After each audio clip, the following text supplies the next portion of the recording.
Jumpa lagi Jaga TV. Saat Poco M3 diluncurkan, banyak yang masih mendang-mending juga. Seandainya ada ultrawide-nya, seandainya bentuknya nggak kayak gitu. Sepertinya Xiaomi dengerin terus bilang, oke, nih, ada nih ya. Jadi perkenalkan, ini adalah Redmi 9T. Ya, yang ini punya ultrawide dan bentuknya lebih elegan. Dengan harga yang tetap murah, nggak jauh beda. Ya, Redmi 9T. Smartphone Redmi terbaru ini hadir ke Indonesia mungkin ditujukan buat ngupgrade Redmi 9 dengan beberapa peningkatan yang terbilang menarik. Kita langsung lihat aja paket penjualan seperti apa ya. Oke, tentunya ada unit smartphone Redmi 9T, ada charger 22,5 watt, ada kabel USB Type-C, ada SIM card ejector, ada paket dokumen dengan kartu ucapan dari Alvin ya. Ada case di sini, ada screen protector yang sudah terpasang di layar juga. Terima kasih Xiaomi sudah masang screen protector dan masih nyediain case di harga segini. Untuk desain ini disebut luminous aesthetic dengan bodi polikarbonat yang punya tekstur anti fingerprint. Jadi bagian belakangnya si smartphone ini nggak mudah kelihatan ada cap-cap jempolnya gitu. Untuk warna ada carbon grey, twilight blue, dan ocean green. Tentunya kita dikirimin yang twilight blue ya. Untuk dimensinya 162,3 x 77,3 x 9,6 mm dengan bobot hanya 198 gram. Jadi memang ya nggak terlalu berat yang satu ini ya. Nah, bodinya disebut splash proof tapi nggak ada ingress protection atau IP rating. Ini karena permukaan bodinya dijanjikan tahan terhadap cairan. Tapi memang biasanya cairan itu masuknya bukan dari penampang yang lebar di bodi ini ya. Masuknya bisa dari celah-celah sambungan atau lubang port. Oke, mari kita lihat ya langsung ya. Di sisi kanan ada tombol power sekaligus fingerprint scanner. Senang banget, saya suka banget yang kayak gini modelnya ya. Lalu ada tombol volume up and down di situ. Lalu di sisi atas kita lihat ada mikrofon. Ada audio jack 3,5 mm, ada speaker, dan ada infrared blaster tentunya masih tersedia. Ini Xiaomi ya. Di sisi kiri ada tray SIM dengan 2 nano SIM dan plus 1 micro SD. Jadi ini non-hybrid. Bisa pakai 2 nano SIM plus 1 micro SD. Di sisi bawah kita ada mikrofon, ada USB Type-C, dan ada speaker. Dan oh ya, speakernya ada di atas dan di bawah. Jadi smartphone ini memang punya dual speaker. Untuk sisi depan kita lihat ada layar 6,53 inci dot drop display ya.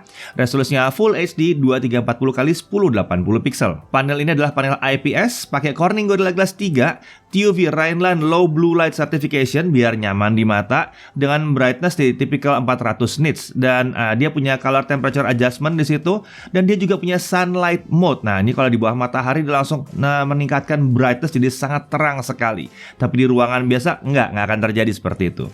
Nah, kemudian kita lihat sini ada kamera selfie 8 megapiksel f2.05 di area dot drop atau di poninya ya, di layar itu ya. Nah, rekaman videonya ini bisa mencapai 1080p 30 fps. Nah, earpiece ada di bezel atas layar dan di sini juga digabung dengan speaker ya. Kemudian di sisi belakang kita lihat sekarang ini ada kamera utama 48 megapiksel super quad kamera katanya namanya. Ya, ini terdiri dari sensor 48 megapiksel kayak kamera utamanya di f1.79 dengan sensor size setengah inci ya di sini. Lalu ada 8 megapiksel ultra wide angle f2.2, field of view-nya 120 derajat dan ini nggak pakai autofocus. Kalau yang 48 tadi pakai autofocus. Dan kemudian ada 2 megapiksel makro kamera f2.4 fixed focus dan ada 2 megapiksel depth kamera f2.4. Ada LED flash dan untuk sistem ini perekaman videonya bisa mencapai 1080p 30 di kamera utama. Untuk slow motion bisa 720p 120 fps. Dan untuk makro bisa 720p 30 fps. Nah, untuk spesifikasi internalnya dia pakai Snapdragon 662 ya, yang pakai 11 nanometer itu. Ini sama yang dipakai di Poco M3 juga ya. Nah, kemudian untuk opsi RAM dan storage varian yang kami pegang adalah yang 6128, tapi ada varian lain yang di 43, 64 GB internal storage. RAM-nya yang digunakan adalah LPDDR4X dan storage-nya adalah UFS 2.2 untuk varian 128 dan UFS 2.1 untuk varian 64 GB. Seperti disebut tadi, dia pakai micro SD, jadi dia sudah support bisa ditambah lagi sampai 512 GB kalau mau, tapi pakai micro SD ya. Nah, untuk baterai dia 6000 mAh dengan kemampuan charging 18 watt, walaupun chargernya di 22,5 watt ya. Nggak masalah, nggak jebol. Kan yang penting handphonenya mintanya cuma 18 watt doang. Nanti si charger ngasihnya 18 watt juga. Nah, di sini Xiaomi menyebutkan bahwa dia menawarkan high charge cycle count. Jadi harusnya ini awet di charge bertahun-tahun lah gitu ya, ceritanya gitu ya. Nah, dengan bobot di bawah 200 gram, ini merupakan smartphone terbilang relatif ringan ya untuk kapasitas baterai yang besar seperti itu. Sementara itu untuk OS dia menggunakan Android 10 yang pakai MIUI 12 tentunya. Untuk sensor ada accelerometer, ada proximity, ada ambient light, dan ada e-compass. Ya, gyronya sayangnya bukan hardware di sini. Nah, kemudian untuk konektivitas dia pakai 4G LTE tentunya, masih 4G LTE bukan ini ya, bukan 5G. Dan untuk Wi-Fi dia udah Wi-Fi 5 atau AC, Bluetooth-nya 5.0, dia punya FM radio. Wah, menyenangkan sekali. Dan punya infrared blaster. Memang mungkin kalian pernah baca ada varian Redmi 9T yang pakai NFC ya, tapi yang masuk ke Indonesia tidak punya NFC. Ya, sayang banget ya. Oke, kita langsung aja ke uji performa gimana. Nah, dengan ujian performa kita bisa lihat bahwa Antutu 7-nya kita bisa dapat skor di 140 ribuan ya.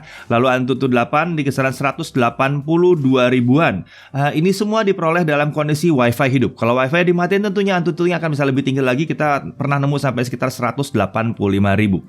Nah, kemudian untuk Geekbench 4 ya, single core di 1521 dengan multicore di 5645. Dan untuk Geekbench 5 single core 316 dengan multicore di 1419.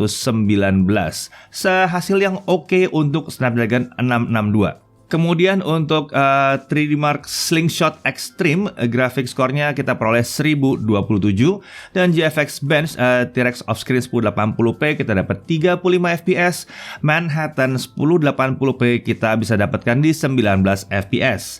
Nah, sekarang mari kita langsung aja masuk ke test game PUBG Mobile. Gimana? Defaultnya itu hanya smooth high saja. Kita unlock ke smooth extreme dan kita memperoleh kisaran 52-60 fps. Sesekali aja dia drop ke 48 fps. Jadi masih enak banget. Kalau mau di unlock pun masih oke ya, 52-60. Ini masih oke banget kita main PUBG Mobile di sini. Kemudian beralih ke Mobile Legend. Settingannya high dengan HFR-nya di on dan HD settingannya ya. Kita masih bisa dapat 58-60 fps, lumayan stabil, dan sesekali doang dia bisa drop ya sekali-sekali ke 52 fps. Lagi-lagi nyaman, nggak ada masalah dengan dua game e-sports ini ya. Nah, kita lanjut ke Minecraft. Dengan Minecraft kita harus setting ke render distance 8 chunk dan kita akan dapatkan dia cukup stabil di 56-60 fps.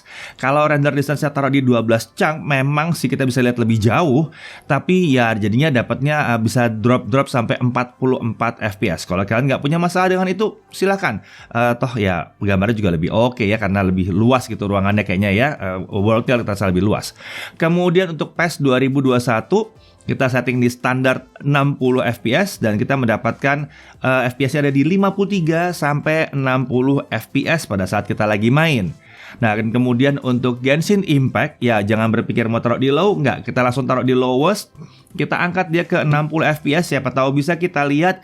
Dan kita mendapatkan kisaran 16-37 fps naik turun, cukup naik turunnya lumayan ya. Dan kadang-kadang kalau ada ledakan-ledakan besar banget dia bisa drop ke kisaran belasan kecil ya fps-nya.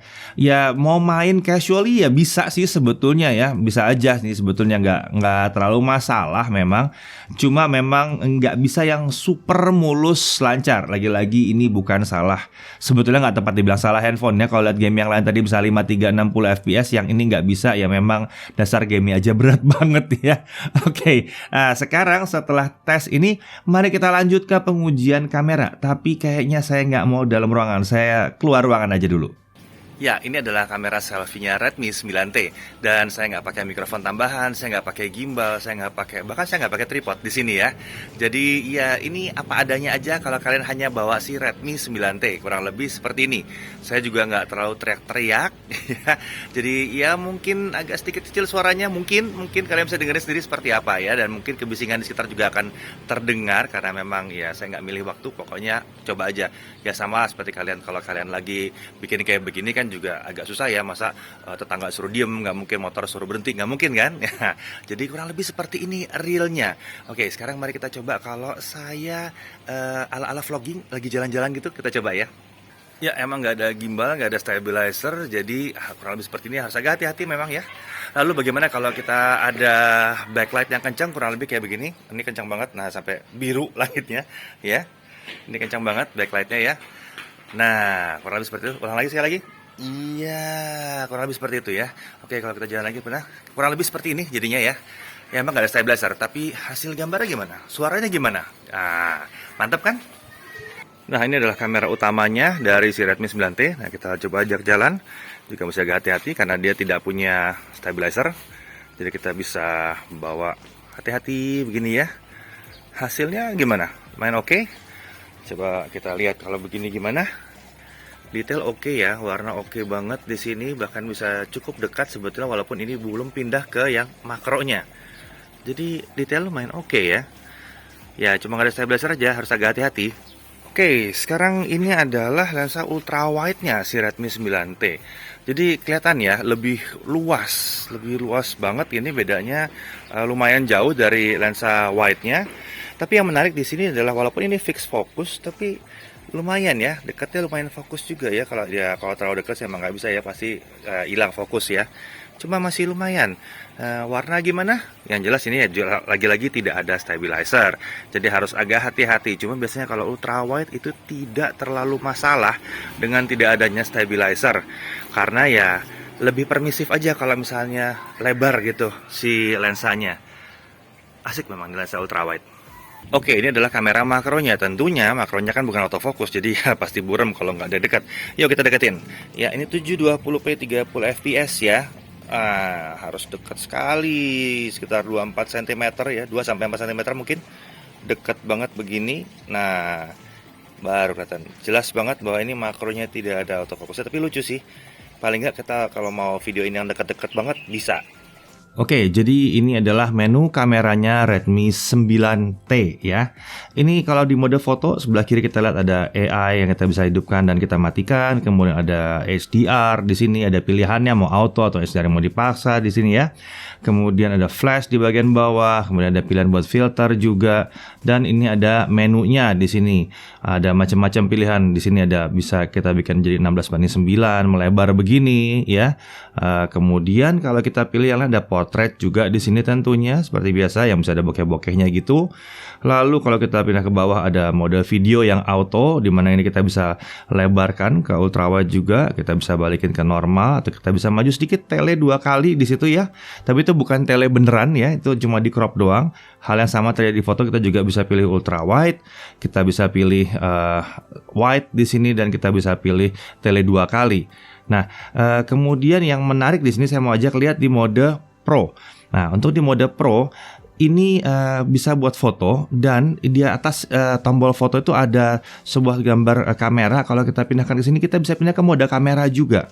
Jadi kita bisa ngerekam pakai mode Pro ini dengan foto dan kamera ya. Nah, di sini kita bisa lihat juga, kita bisa pilihan ada white balance di sini, ada untuk fokus di sini, kemudian ada shutter speed mau dipilih seberapa jauh. Ini kita lihat untuk mode foto, kita bisa lihat ini shutter speed sampai dengan 30 detik di sini ya. Sampai 30 detik. Kemudian untuk ISO kita bisa sampai dengan 4000 ISO-nya, lumayan jauh. Lalu EV ini berarti kita bisa kompensasi lebih gelap atau lebih terang atau lebih gelap di sini ya. Nah, ini sampai plus 4 minus 4 ini bagus banget ya. Dan yang menarik di mode ini adalah lensanya juga kita bisa ganti. Kita bisa pindah ke ultrawide juga di sini dan masih tetap manual juga. Nah, tapi kalau di ultrawide ini tidak bisa autofokusnya kita mainkan, nggak bisa. Kita bisa lihat bahwa white balance masih dimainkan, terus shutter ini berubah juga, shutter speed berubah jadi 10 detik bukan 30 lagi. Kemudian untuk ISO itu berubah dari 4000 turun ke 3200 tentunya ya.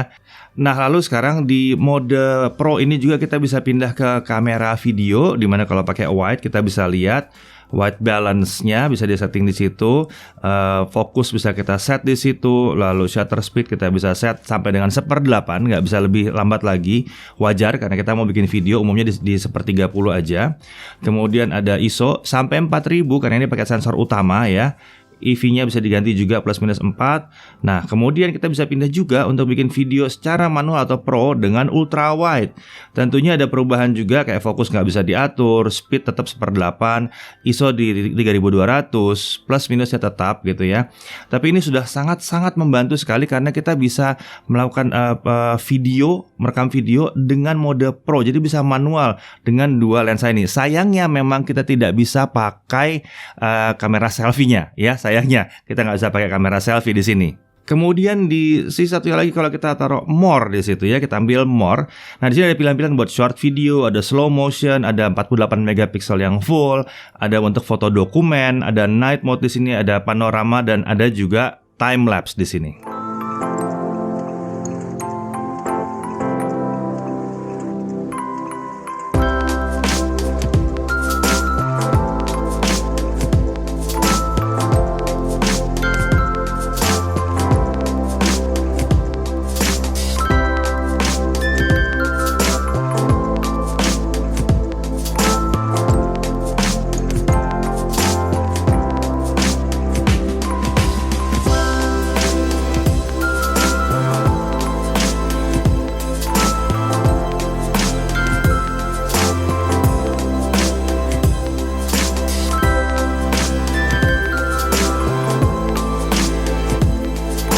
Ya, jadi pada akhirnya menurut kami untuk kamera ini memang lumayan oke, bukan yang paling hebat luar biasa gimana gitu. Tapi adanya penambahan kamera atau lensa ultra wide dibandingkan dengan Poco M3 membuat si Redmi 9T ini hadir lebih fungsional, lebih lebih fleksibel penggunaannya jadinya untuk sehari-hari. Ya karena ya ultra wide itu penting banget ya. Dan fitur-fitur lainnya juga menyenangkan seperti Pro masih ada di harga segini.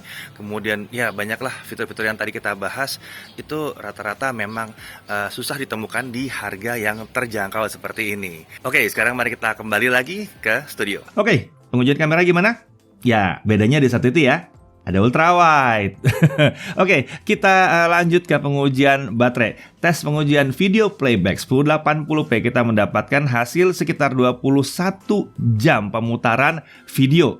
Iya, lagi-lagi ini mencerminkan baterai yang 6000 mAh dan ini mirip juga dengan si Poco M3 hasil tesnya ya.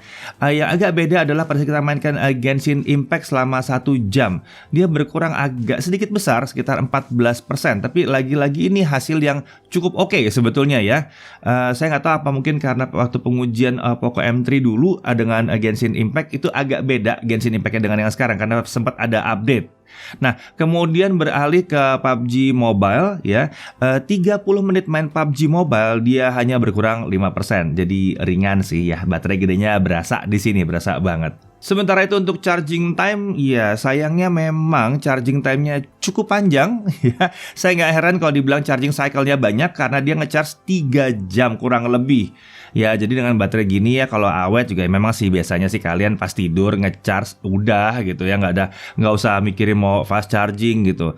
Nanti bangun udah full pakai lagi seharian ya. Ya memang rasanya sih nggak terlalu masalah dengan chargingnya yang pelan ini karena baterainya besar. Oke, dalam pengujian lainnya kita bisa menemukan bahwa ya dia sudah ada Wi-Fi L1 ya, jadi dengan Netflix dia bisa Full HD. Lalu kalau kita coba untuk ngetik, feedbacknya saat ngetik itu jauh lebih oke ketimbang sebagian besar smartphone di harga segini. Nah, kalau kalian bilang, aduh, Notch itu jadul, tenang. Ada opsi untuk menyembunyikan poni yang satu ini yang di tengah-tengah ini ya.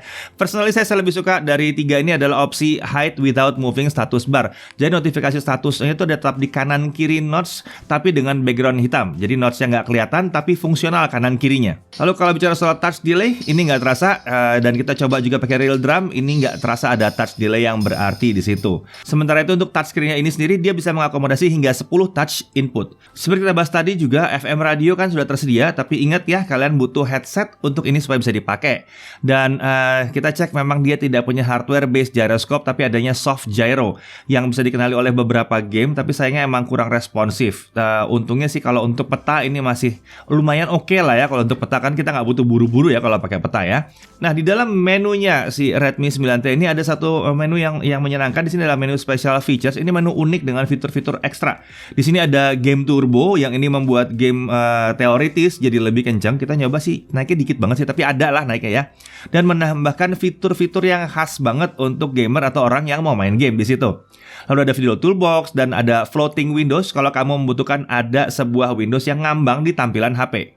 Kemudian ada second space, ini untuk keamanan dan bisa digunakan saat minjemin HP ke orang lain. Mungkin untuk sharing HP ke anak, bisa. Jadi biar aman akun utama kita.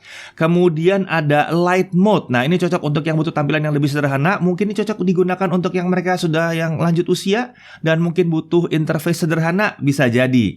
Nah, untuk harga berapa? Nah, ini dia harganya. Ini dia harga resminya ya. Kisaran segini untuk yang 4GB, 64GB, dan 6GB, 128GB. Gimana? Miring dong dengan kemampuan seperti ini.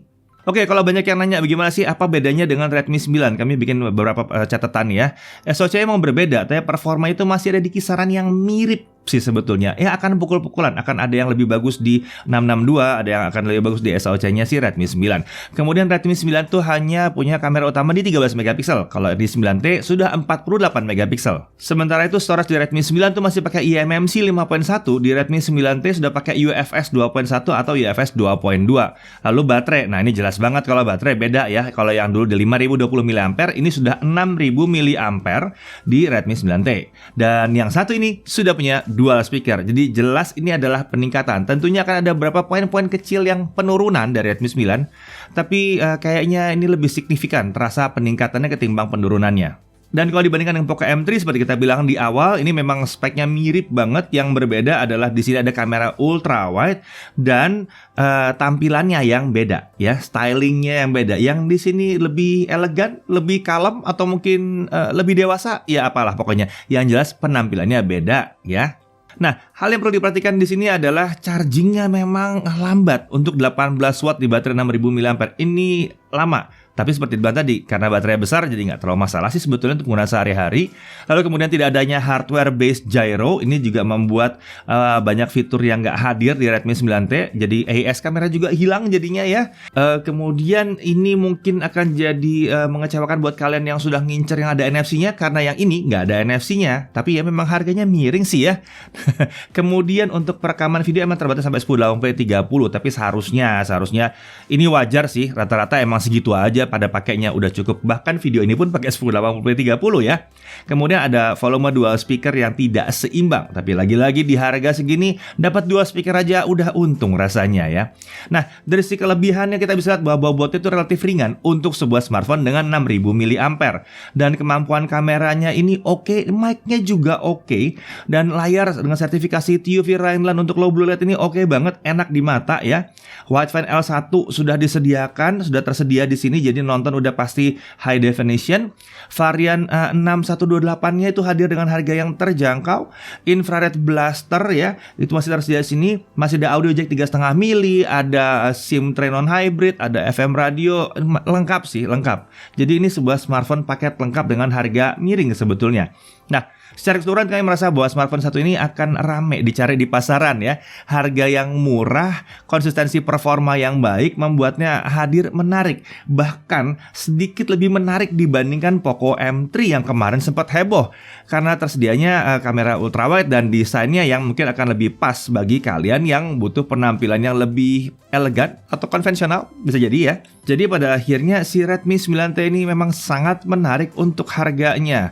Nah, seperti biasa, smartphone seperti ini tentunya tidak akan mudah-mudah banget untuk ditemui ya. Jadi kami ucapkan selamat berburu kepada kalian yang ingin memperoleh Redmi 9T di awal kehadirannya. Saran kami adalah cek kanal-kanal resmi dari Xiaomi Indonesia, cek di Mi Store, karena disitulah kalian akan bisa mendapatkannya dengan harga normal.